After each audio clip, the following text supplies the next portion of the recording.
भाभी, आप मेकअप तो बहुत अच्छा करती हैं।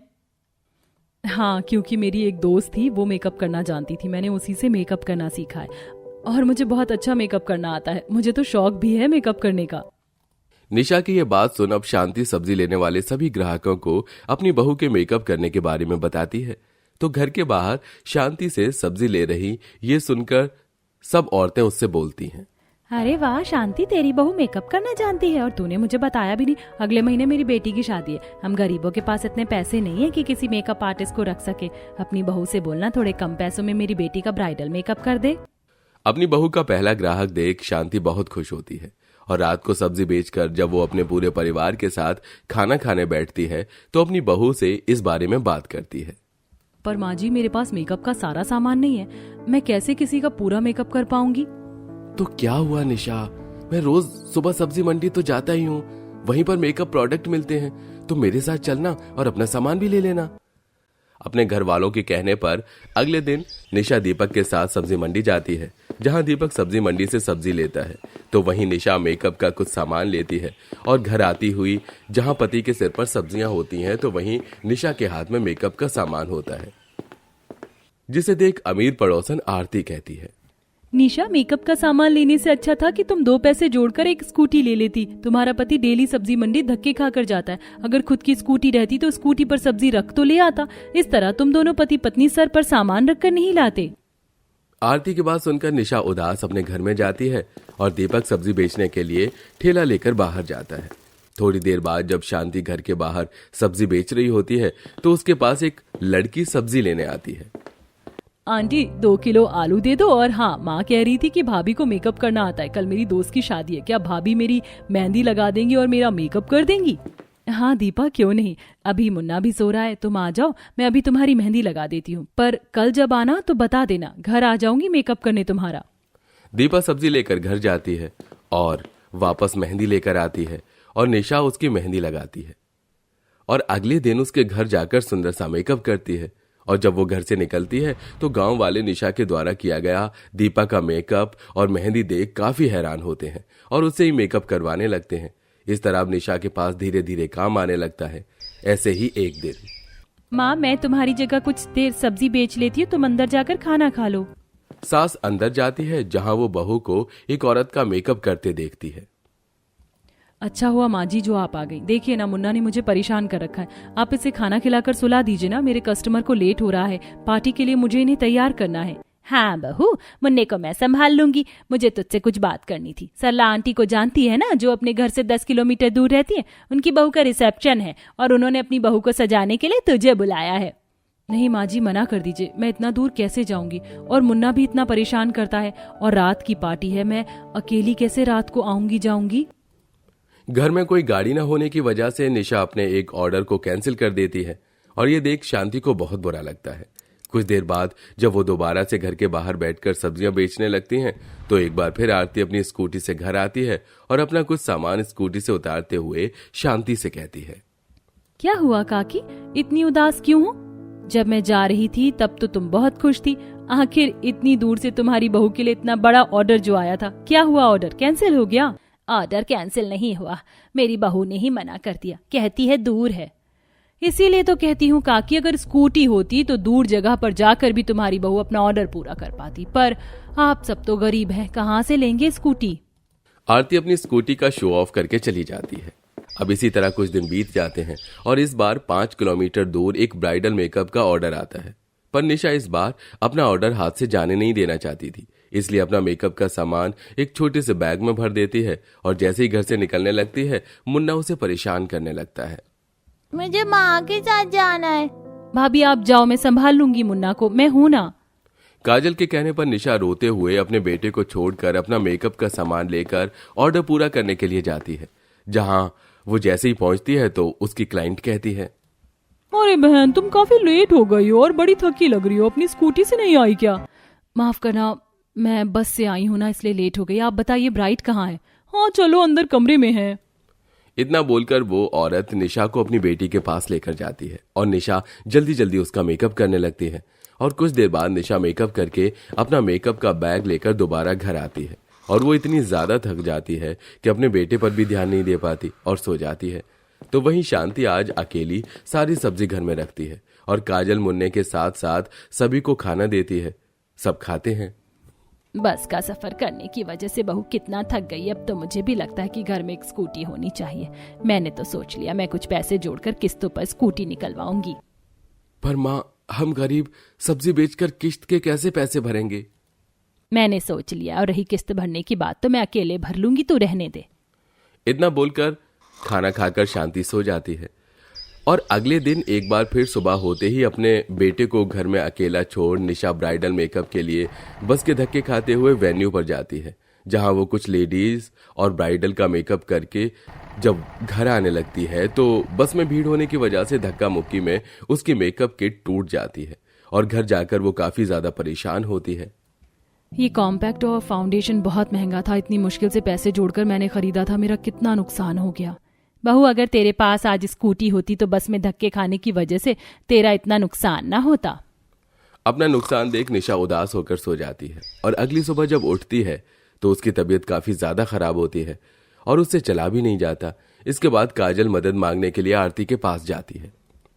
भाभी, आपके पास तो स्कूटी है, आप मेरे साथ अपनी स्कूटी पर मेरी भाभी का दवाई दिलवाने ले चलो ना।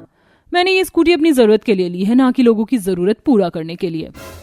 आरती की ऐसी बात सुनकर काजल उदास घर आती है, जिसके बाद दीपक रिक्शा में बैठकर निशा की दवाई दिलाकर लेकर आता है। अब शांति जल्द से जल्द स्कूटी लेकर आने का फैसला करती है और अपने सारे पैसे जोड़कर किश्तों पर एक स्कूटी निकलवाती है और घर के बाहर नई स्कूटी रखती है जिसमें रिबन लगा होता है। बहू, आज शाम को तुझे मेकअप करने के लिए बस से धक्के खाते नहीं जाने होगा। तू मेरे साथ चल, तेरे लिए एक सरप्राइज है।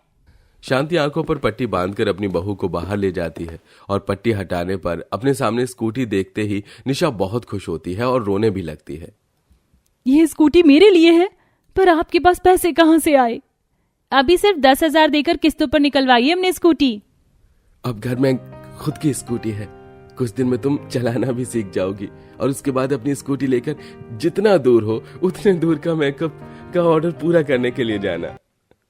स्कूटी देख निशा बहुत खुश होती है और बहुत जल्द ही वो स्कूटी चलाना सीख जाती है।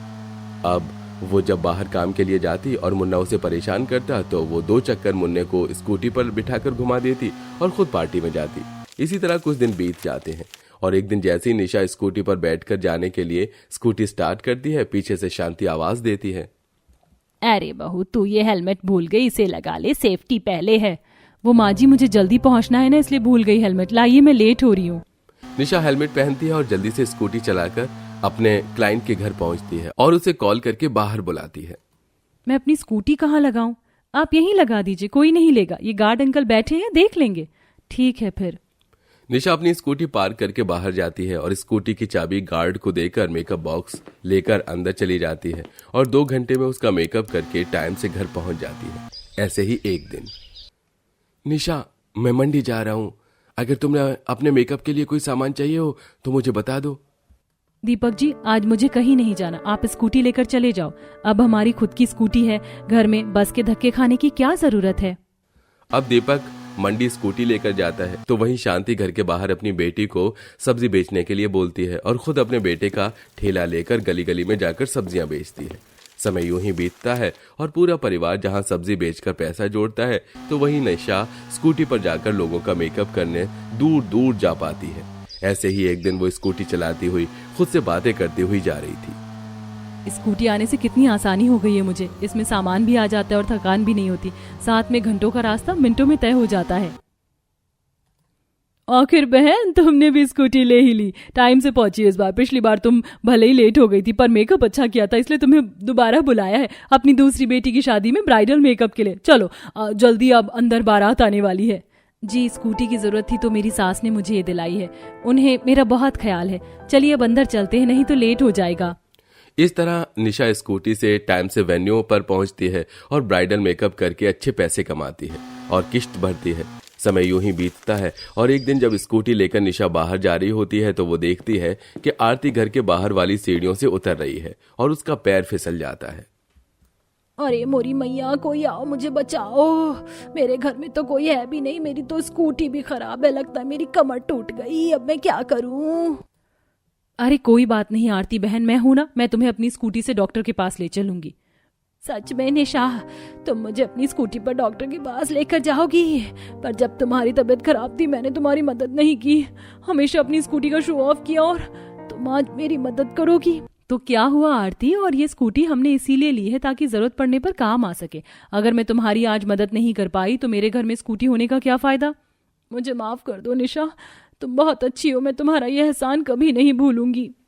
निशा सास की मदद से आरती को हॉस्पिटल लेकर जाती है स्कूटी चलाकर।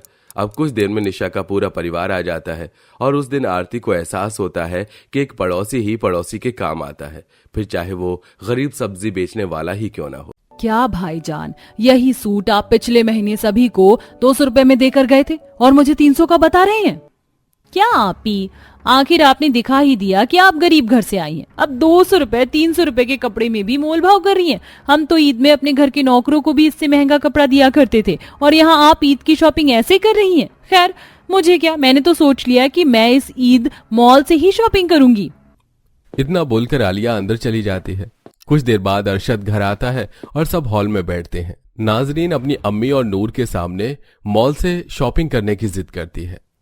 क्या अम्मी, हर साल तो हम छोटे मोटे मार्केट से ईद की शॉपिंग करते हैं। इस बार जब छोटी भाभी है और वो कह रही हैं कि हम मॉल से शॉपिंग करते हैं ईद की, तो इसमें क्या एतराज है? मुझे भी एक बार मॉल से शॉपिंग करनी है। मैं भी चाहती हूँ कि इस साल ईद पर मैं महंगे कपड़े पहनूं। वो सब तो ठीक है नाजरीन, पर मॉल में बहुत महंगे कपड़े आते हैं, हमारी हैसियत नहीं है। अरशद बिल्कुल सही कह रहा है, इसीलिए मॉल के सपने छोड़ दे। आलिया अमीर घर से है, उसके पास पैसे की कमी नहीं, और तेरे छोटे भैया भी बहुत कमाते हैं, वो अपने पति से पैसे ले सकती है, पर घर की जिम्मेदारी तो अरशद के ऊपर है। पर मेरी प्यारी बहना, तू परेशान मत हो, तुझे इस ईद पर जो चाहिए मैं उसके पैसे दे दूंगा।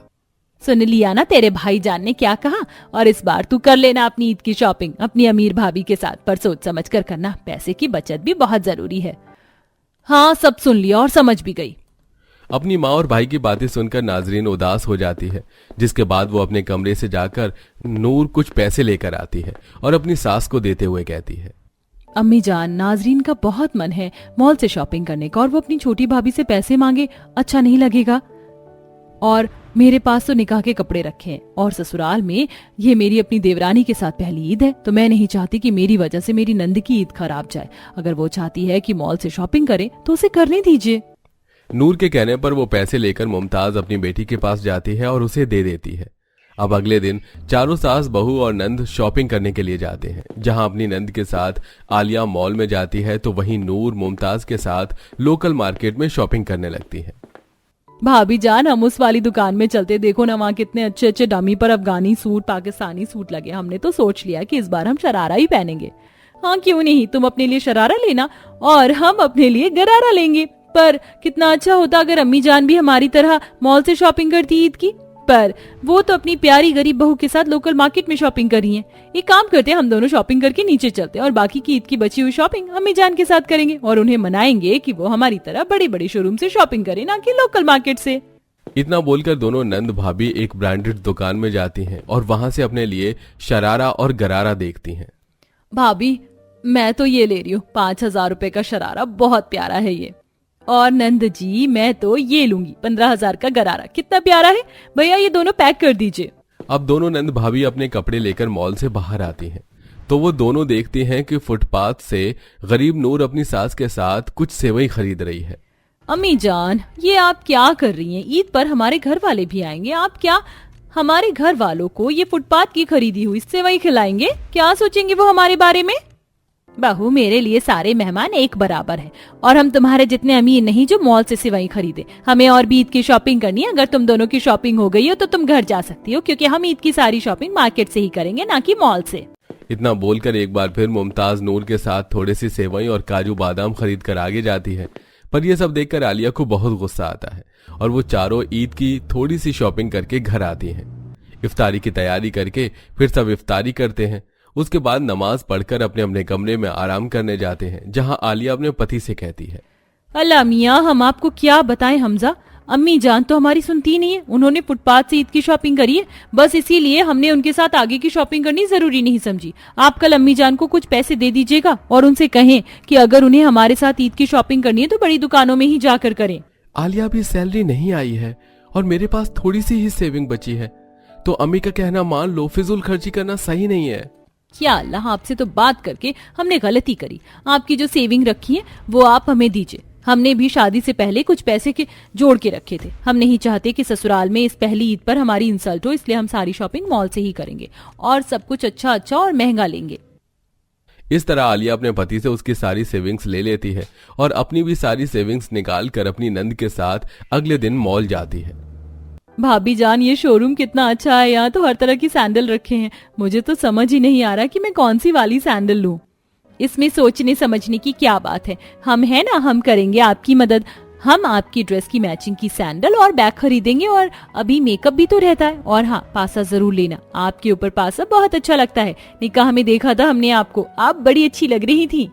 इतना बोलकर आलिया अपनी नंद को कुछ सैंडल ट्राई करने को कहती है और 4-5 सैंडल ट्राई करने के बाद आलिया को अपनी नंद के लिए एक सैंडल पसंद आता है, जिसके बाद वो भी अपने लिए शोरूम के सबसे महंगे ब्रांड गुची की सैंडल पसंद करती है, जो पूरे 50,000 की थी। जिसके बाद दोनों नंद भाभी गहने लेने के लिए जाती हैं।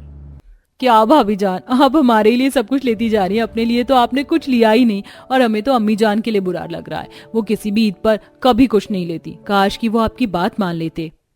नाजरीन, अपनी भाभी जान से बात कर ही रही होती है कि तभी उसकी नजर दुकान के बाहर उसकी बड़ी भाभी और अम्मी पर पड़ती है, जहां नूर फुटपाथ से चप्पल खरीद रही होती है।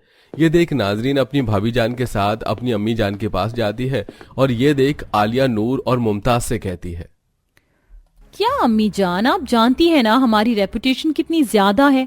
इस मार्केट में हर कोई हमें जानता है। अगर उन्हें पता चला कि हमारी अम्मी जान फुटपाथ से चप्पल खरीद रही हैं, तो लोग हमारे बारे में क्या सोचेंगे। और बाजी, आपको तो अम्मी जान को समझाना चाहिए था ना। हम समझ सकते हैं आलिया, पर हम अम्मी जान को क्या ही समझाते। ये अम्मी जान की खुद की मर्जी थी, ना कि हमारी। और तुम अमीर हो, हम नहीं। तुम महंगे सामान खरीद सकती हो, पर हम नहीं, इसीलिए हम फुटपाथ से सामान ले रहे हैं। तुम गरीब लोग हमेशा गरीब ही रह जाओगे, बस यही वजह है कि कभी आगे नहीं बढ़ पाए। आलिया भरे बाजार में अपनी जेठानी को नीचे दिखाने की कोशिश कर रही होती है कि तभी एक चोर आता है और उसके हाथ से उसका पर्स लेकर भाग जाता है। चोर चोर चोर, अरे कोई पकड़ो उस चोर को। अब हम क्या करें, हमारे सारे पैसे उसी में रखे थे। हमने गहने वाले को अब तक पैसे भी नहीं दिए। आप लोगों को देखा तो बाहर आ गए। हमने तो उनसे 50,000 का सामान भी खरीद लिया। अब हम ईद पर क्या पहनेंगी। अभी तो हमें ईद की बहुत सारी शॉपिंग भी करनी थी। कोई बात नहीं आलिया, तुम परेशान मत हो। तुम्हारा रोजा है, तबीयत खराब हो जाएगी। हमारे पास हैं 5,000 रुपए। पर भाभी, 5,000 से क्या होगा। कोई बात नहीं, 5,000 हमारे पास हैं, बाकी पैसे हम अरशद से मांग लेंगे। पर हमारे होते हुए हमारी देवरानी की बेइज्जती नहीं होगी। तुम बस हिम्मत रखना, हम अभी अरशद को फोन करके यहाँ बुलाते हैं।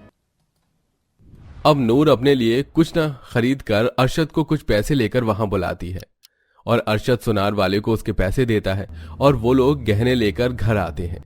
ये सब देखकर आलिया अंदर ही अंदर घुट रही होती है कि तभी मुमताज आलिया से कहती है, बहू अब समझ आया, हर जगह शो ऑफ करना जरूरी नहीं है। तू अमीर है, वो तेरे चाल ढाल से समझ आता है। पर अगर तुम मार्केट में खुद को अमीर और अपनी जेठानी को गरीब दिखाने के चक्कर में ना लगी होती, तो आज ये हादसा ना होता। अम्मी जान, रहने दीजिए ना, आप ऐसी बातें करके क्यों आलिया का दिल दुखा रही हैं। और आलिया, तुम रोना बंद करो, रोने से रोजा मकरूह हो जाता है। कहने दीजिए बाजी, अम्मी जान को सही तो कह रही हैं वो। हमें माफ कर दीजिए, ये सब कुछ हमारी गलती की ही वजह से हुआ है। आलिया को अपनी गलती का एहसास होता है और वो अपनी गरीब जेठानी से माफी मांगती है और सब बैठकर इफ्तार करते हैं और अगले दिन खुद अपनी जेठानी के साथ शॉपिंग करने जाती है, जहां वो अपनी जेठानी के साथ बाकी का सस्ता सामान लेती है। नहीं भाईजान, आप इस पर्स का दाम ज्यादा बता रहे हैं, मैं तो 250 रुपए में ही लूंगी। क्यों बाजी। हाँ भाई, मेरी देवरानी सही कह रही है, इतने में ही दो, एक मैं भी लूंगी। अरे ठीक है बहन जी, ये लो। अब रोजे की हालत में क्या आपसे बहस करूं, ये लीजिए आप दोनों का बैग। बाजी, हमारी ड्रेस, सैंडल और ज्वेलरी की तो शॉपिंग हो गई थी और बैग की भी हो गई। अब मेकअप बचा है, उसके लिए कोई दुकान बताओ आप। हाँ चलो, आगे ही है, सस्ता और अच्छा मेकअप मिलता है वहाँ।